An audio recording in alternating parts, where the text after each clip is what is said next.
a specific year, as you know. There will be elections to the European Parliament in June. There will be US presidential elections later this year. That means the attention, of course, later this year will be focused on these processes.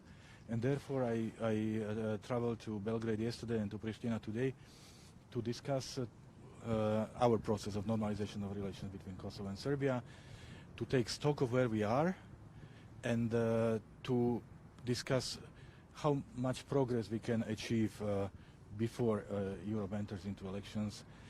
You know that thanks to the dialogue we delivered important results before the end of last year, the agreement on energy and also the recognition of arcade plates and end of the stickers regime are, I think, concrete and visible proofs to it. But there has been little progress on the big picture, on the normalization of relations. We have the agreement from February and March last year. That means we no longer need to ask the question what needs to be done. We don't even have to ask ourselves how to do it. The question is when.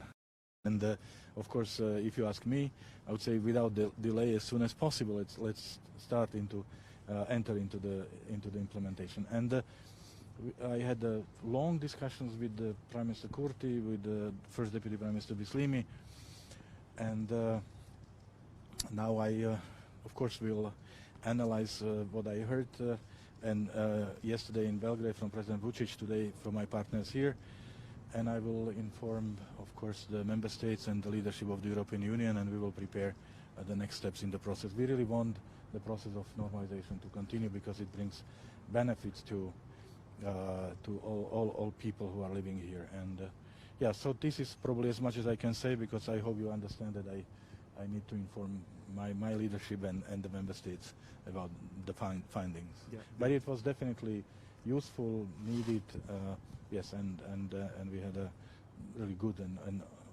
honest discussions about these things. Did you tackle the issue of withdrawing the Serbian value from Kosovo, and is the Kosovo government ready to postpone? We discussed. I have another question on the Banjska attack.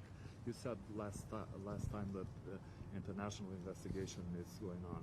Do you have the results of this investigation, and did you tackle with President Vučić the issue of Banjska attack? We mentioned this issue of the decision of the Central Bank of Kosovo, but I don't want to act as a speaker of the Kosovo government, so there will be an information given to you tomorrow, so you will learn more about it.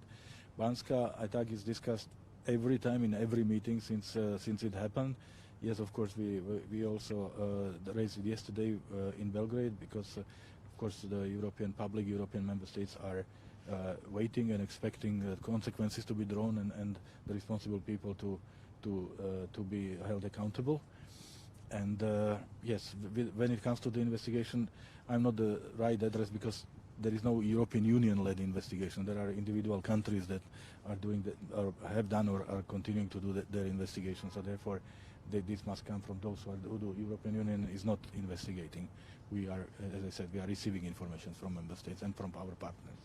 Do you expect any concrete step forward after these meetings, and would you consider it a failure if we don't have full implementation before June? Well, there certainly will be concrete steps, and I will prepare a set of recommendations to the European leadership and to the member states, and of course the decision will be made which steps we take in next coming weeks. And I don't want to speak about a failure. But we might miss the opportunity to move the process forward, and of course that's not what I want. So I will continue doing my best so that we see concrete results of the investigation. Thank you very much. I really have to run to my next meeting. Thank you very much.